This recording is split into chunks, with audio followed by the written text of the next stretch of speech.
today I'm joined by Dr. Garcia, Rigoberto Garcia, and we are going to talk about what he sees a biblical change of proportion with deepfakes and phishing coming up. I'm Andrew Spear, the host of Gone Phishing. And yeah, so why don't you introduce yourself a little bit? Thank you for coming on and give us some context about who you are and why you're interested in the space. Well, I've been in the IT field now for almost 35 years, a little bit over that. Began my career as a developer in the trenches, moved up into from mainframe, client server, all the way through the stack. Currently, I'm certified in all domains, from development all the way to security, from enterprise all the way to the management. So I have actually done in my career work on all the spaces. So I have the ability to see a threat, not just from one context, but I'm able to rotate it and see an eventual hidden threat that is not there or cannot be perceived.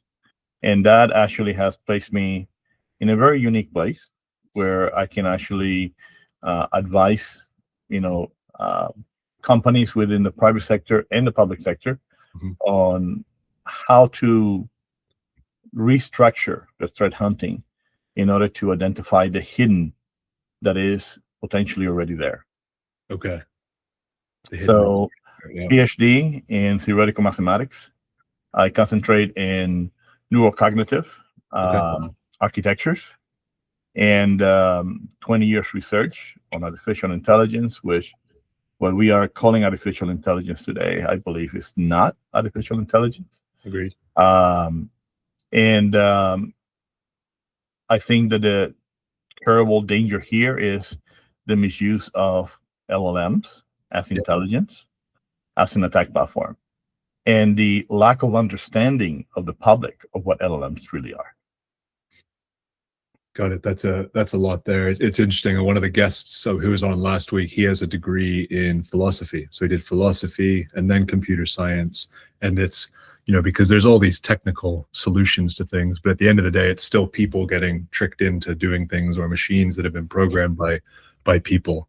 And also, just to expand on that point around, a lot of people don't understand how sophisticated LLMs currently are and what they're capable of. Because in your message that you sent me originally, you were talking about cognitive LLMs bypassing sort of multi-factor authentication. How have you seen that happen already? Well, if you go back all the way to the beginning, back in the 60s and 70s, the idea that emerged from Lucy and other cognitive systems eventually took us to what we today have, which are LLMs. In fact, in my opinion, the field is split into two pathways. One that follows the IBM research with Big Blue, which actually was a cognitive neural network. And the other one that eventually later on was harvested by OpenAI, Microsoft, and others, even IBM too with Watson, that actually took us to where we are today with LLMs. So there's a divergence in the pathway of artificial intelligence. And the problem is that right now, LLMs, they are intelligent neural networks. The problem is the cap on limitations that are there. Where I began to see the problem on the emergence of the LLMs as a risk is when we started creating this idea of agentic, right? Creating distributed agents that can actually attach to multiple systems. And then I began to think, well, if an agent is vulnerable, couldn't we copy those vulnerabilities all across the fabric? Yeah. And that is the danger. Now, on the other side, our research is not on LLMs. Our research is on cognitive neural networks. We're following that other path that IBM with Big Blue and part of the DISA project, is still there, but no one knows. So we're following that. And the question that we are answering is, shouldn't a security tool have internal intelligence and ethics in order to determine what should and should not do and when. Right. So if you put intelligence there, then you, at that point, cognitive tools can stop the attack. LLMs cannot do that. And that is our entire argument. When you create an agentic tool on top of LLMs, it is the developer that is writing the code.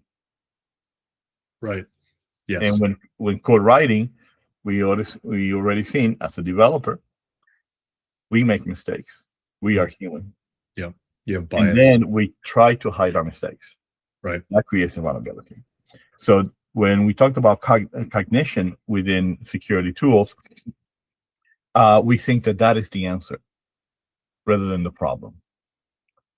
The problem right now relies that the deep fakes are basing themselves on a tool that is running away, and that is the LLMs.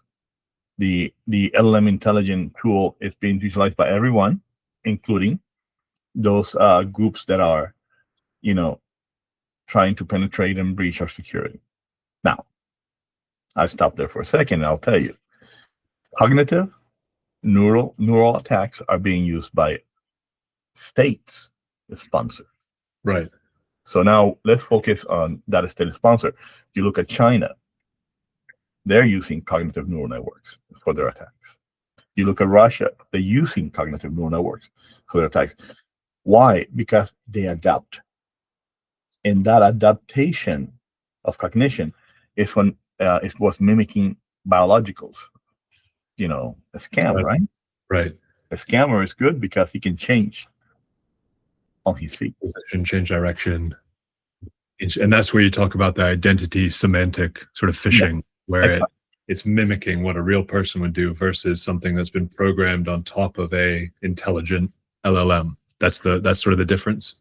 Yes, it is. And when you really think about it, it requires large amounts of money to actually be able to build a cognitive neural network. In fact, we've been researching this for 20 years, and we haven't gotten to the point where there's a full emergence. Now, we did create Minecore, and Minecore does self-write its own code. Okay. And that's where the rub comes in, because a system that can now self-rewrite, then that is potentially more dangerous. But by putting ethics into the neural networks and not hard-coding the ethics, but teaching, like you teach a child ethics, then it begins to understand what is right and what is not right. So it has its own self-ethics controls. And so when you compare it, so like teaching a child, so when you're first teaching a child ethics when they're 3, you're not teaching them the whole scope of it. Like you're teaching them anything, right? You're teaching them a small percentage. And so what you're saying is you're slowly building up knowledge of ethics with different use cases.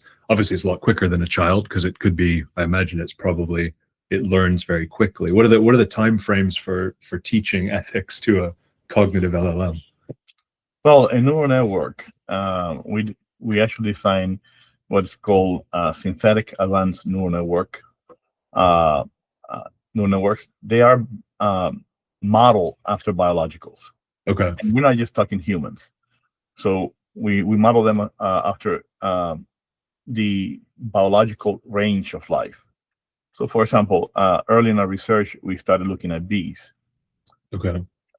People say bees are dumb, but each bee is dumb. Yes, it doesn't have their own intelligence, but as a collective, they're the most intelligent beings on the planet Earth, I think, in the insect world. They can create mathematical structures that are immensely complex. In fact, we copy them. So we decided to copy bees to see if we can actually achieve cognition through that idea of the colony and the hive. And that's what we've been working on, trying to build a cognitive system that does that. So based on that, the success there is that it allows us, to not teach data to an intelligence. Yeah, that's what I think LLMs fail. You try to teach the model something, and teaching. Imagine that you try to teach your kid At 1 year old, the idea of playing football, Yep. he does not understand what players are. He does not understand the concept of blocking or linebackers. What a game is, or That or a game. So he doesn't understand. So let's say that you spend the next 6 months teaching them those concepts. The brain at that age is not able to hold that data and then synthesize it. That's what happens with LLMs. They're able to hold data, but they cannot synthesize the data. For them, the data is an ocean of data. But we went back to what cognitive systems like Zhang's is we look at data as a drain droplet. Okay. Imagine data as a raindrop on a windshield. If you look at that analogy, each time that a rain drops, might drop in isolated areas. That is how we call Eden space. The data begins to propagate in a neural network, like in biologicals. But in chaos, rain will drop eventually on the same drop. Right. And that creates what is called critical mass. That allows that critical mass to actually go down that fictional windshield. But as it's actually going down, something interesting happens. If it is the first rain and the wiper comes through, there's still a residue of the path that stays there. So in cognitive neural networks, we don't teach. We allow the system to self-learn. Each data droplet, they connect it through synaptic connectors in the neural network, and they create their own meaning. So what we do is we give it a seed of a guardrail. So we say, okay, you should not go above this, or you should stay within this. Right. And then as they're learning and they hit those guardrails, they begin to synthesize what for them is the truth. And like in a child, my mom used to say, my dad used to say, he's going to get burned. My mom used to say, let him try it. When he gets burned, he will not do it again. Figure it out. Yeah. I was 3 years old and I put something inside an outlet, and I never did it again.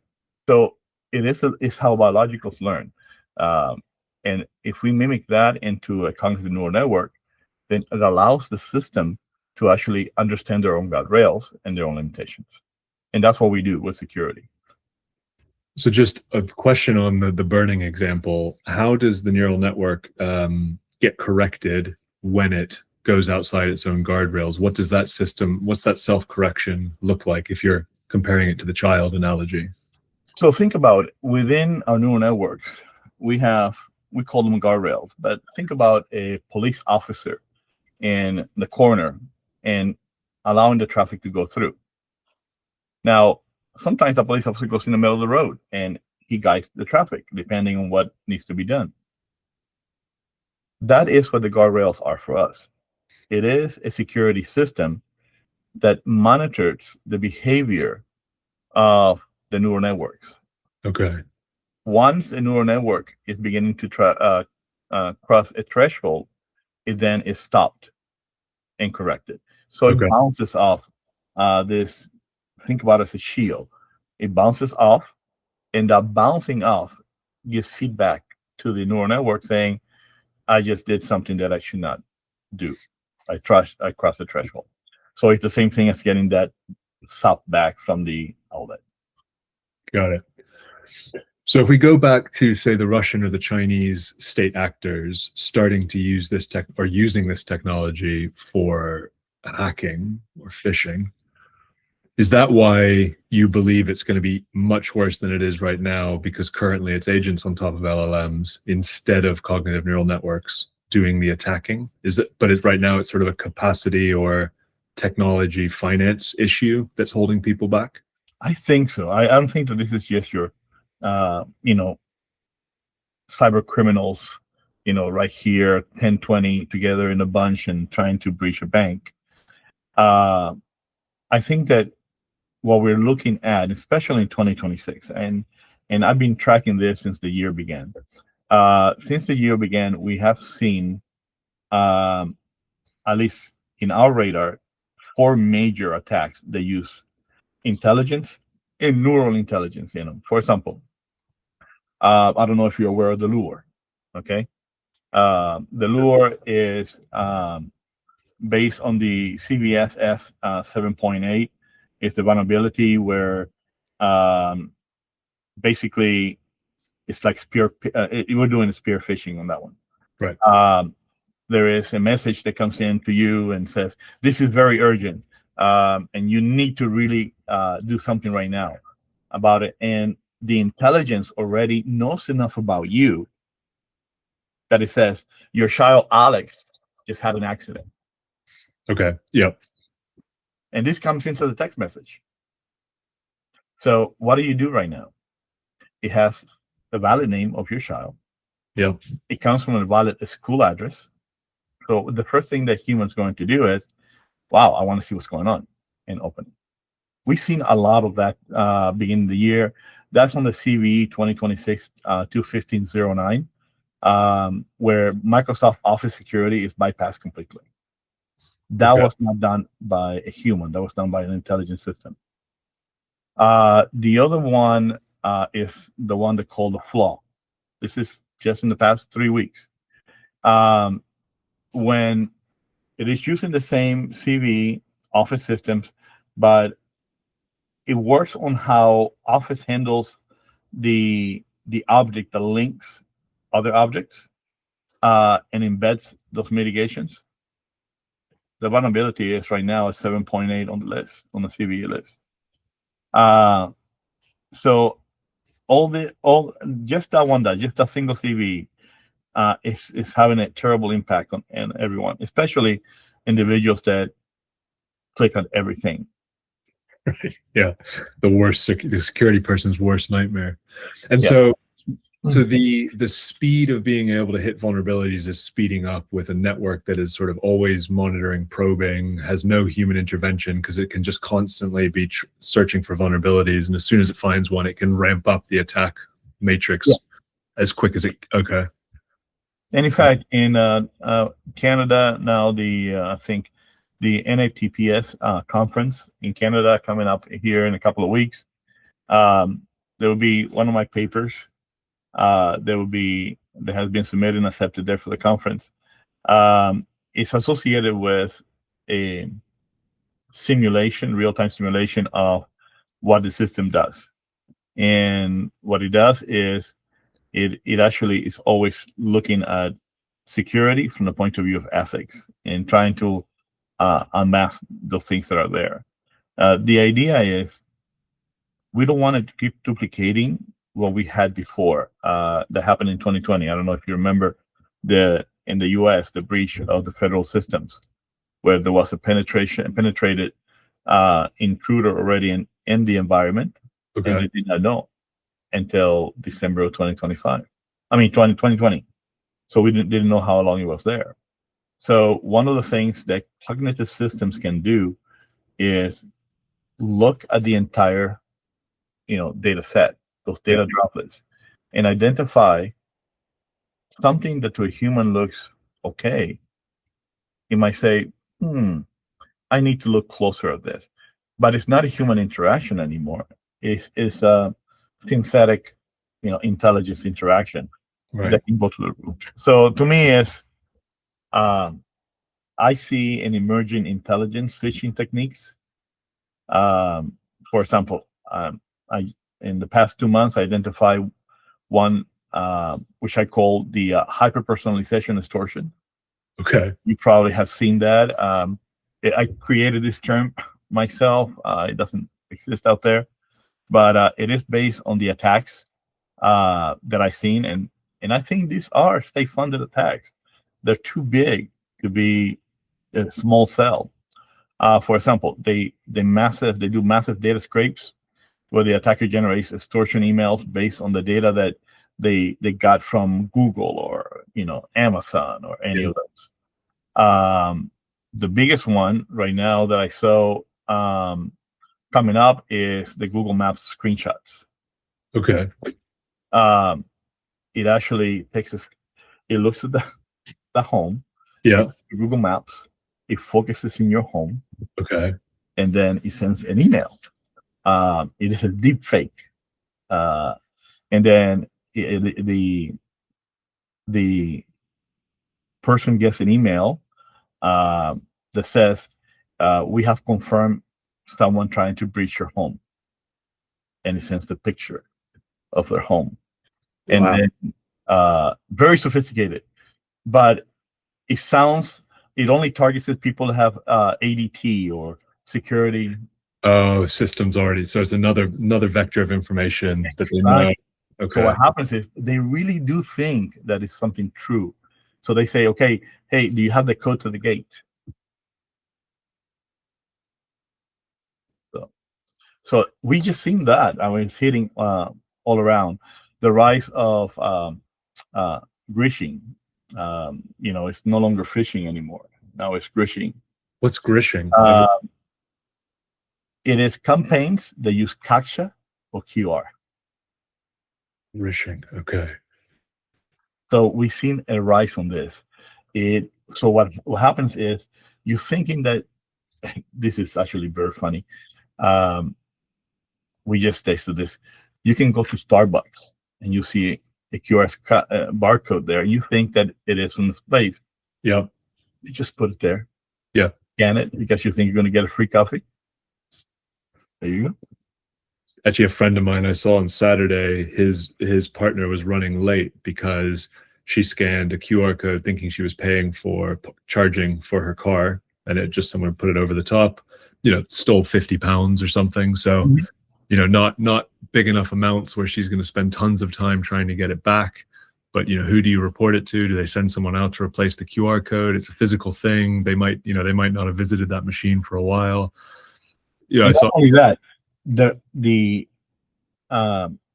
criminal is targeting a small enough amounts that they know that the victim, if they report it, the other person on the side is going to say, "Oh, they're just trying to get something for free." Yeah, they just didn't pay for it. They just yeah. So, and that's why not only do we need to change our strategy, but we also need to change our laws. And we need to make sure that there's ethics also within the law.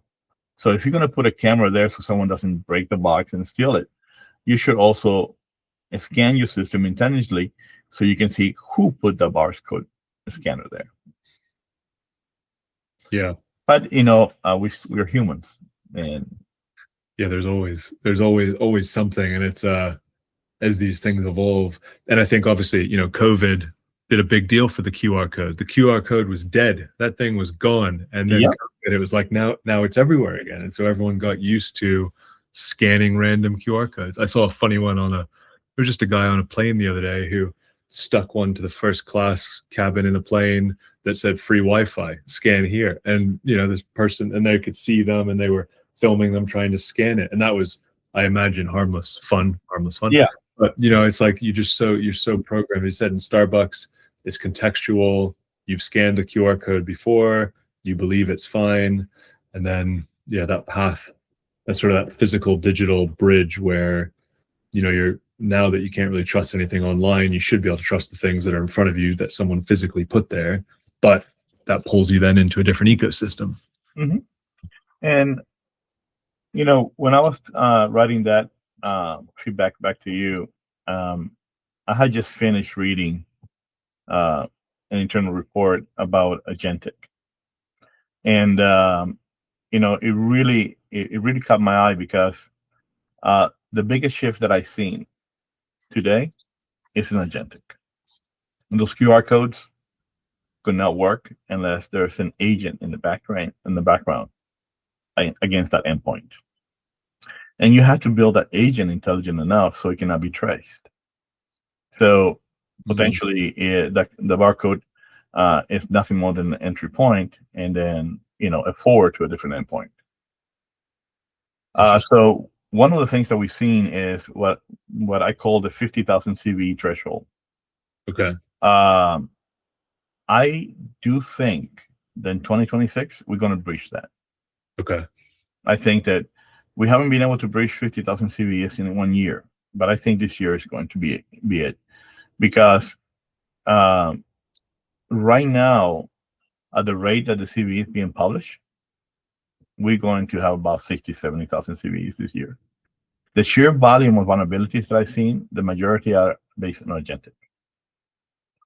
So I think that we are entering in 2026 what I call an agent warfare, and where attackers are weaponizing tools that we use every day in order to be able to find an exploit. And then the thing about it is that if those developers didn't build agentic well enough within the guardrails, then you're done. One of the things that I've seen is a lot of SOC teams do not focus on this. A lot of SOC teams ignore this, and they say, well, this is just tier 1 support. And I think that's where they go wrong, because in the past few years, we saw the death of the password, right? Yeah. That is something that the ghost is going to come back. Because think about it. If we have passwordless authentication, biometrics, passkey, whatever you're using, any token, you're expected to reach a critical mass.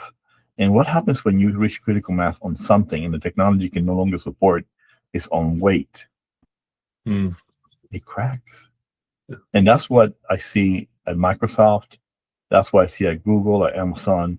I see that we are moving so fast toward, passwordless, that we're not seeing this huge tsunami.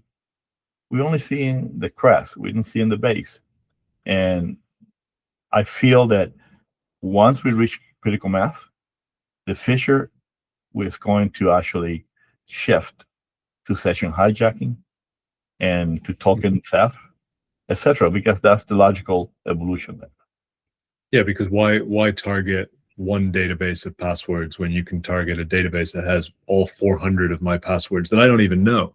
We're at this point right now where all of my passwords are secure, but it's based on the fingerprint, as you said, getting into Google Passwords.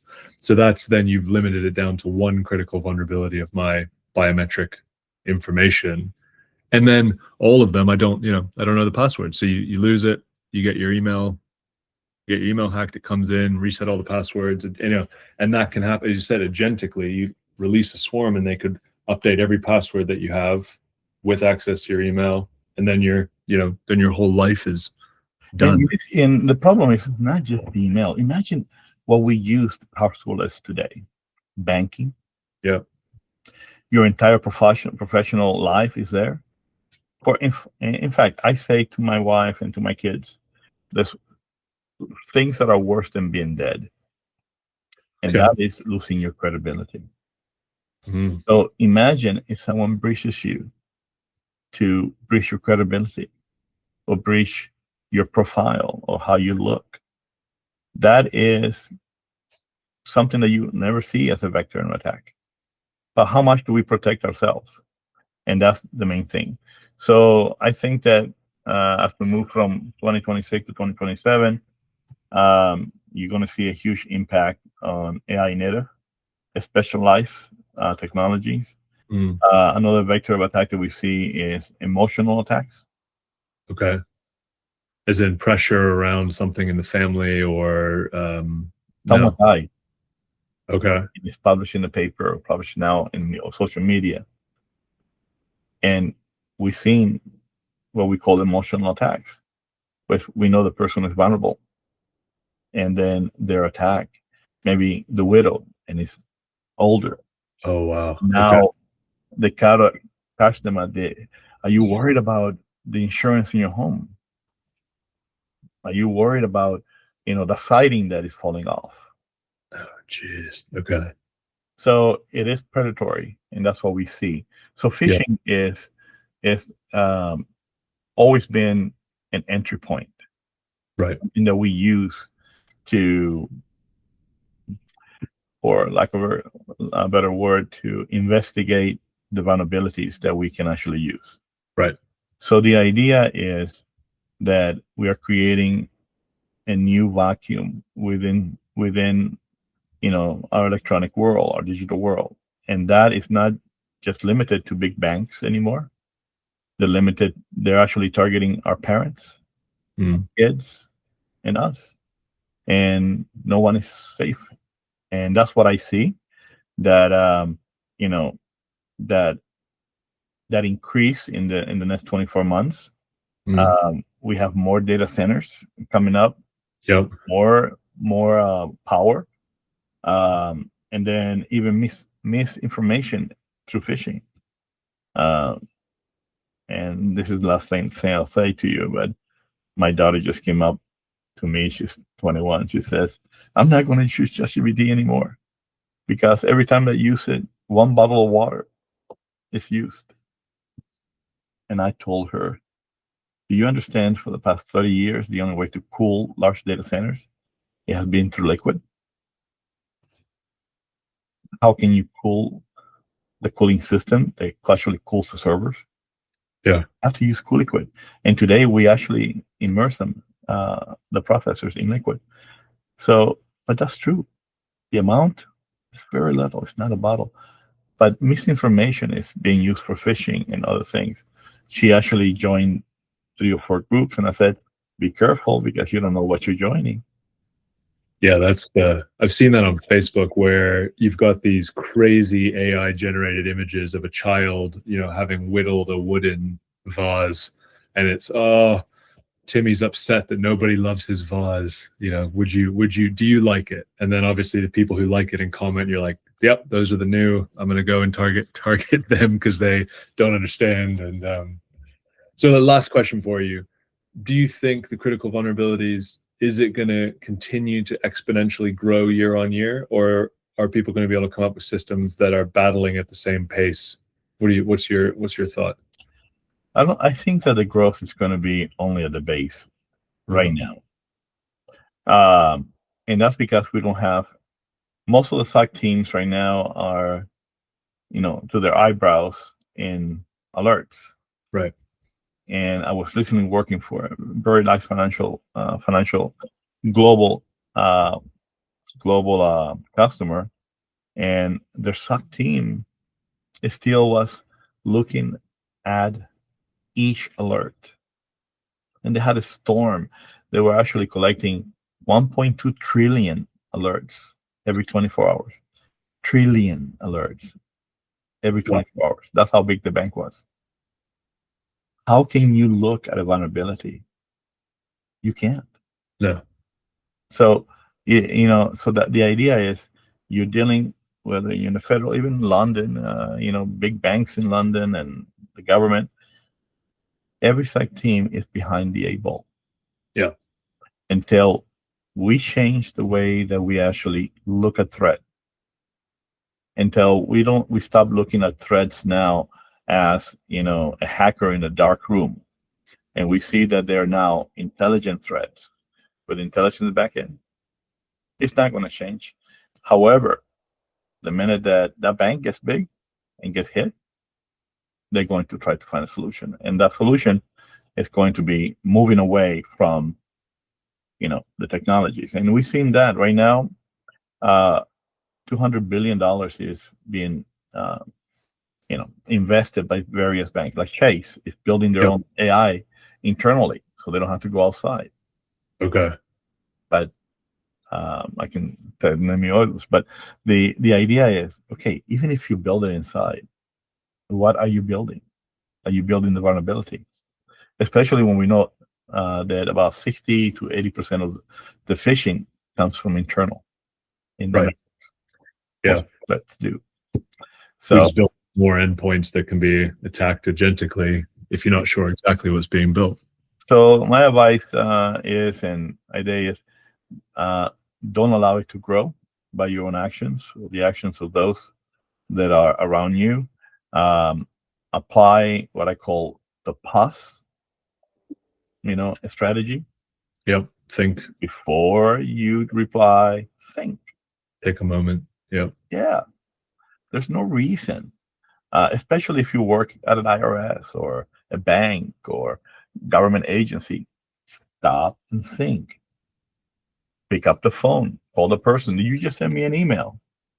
Advise, think about what one click can do, and then we can stop the scanner. And the scammer can be stopped 99%, done if you cannot click on the link or pursue his urgency. Yeah. Perfect. This has been great. My brain, I have a lot to think about over the weekend. So I really appreciate your time, especially on a cold day in DC. But thank you for joining me today for this. Okay, no problem. Thank you very much. Perfect. Let me just pause that quickly. Stop recording.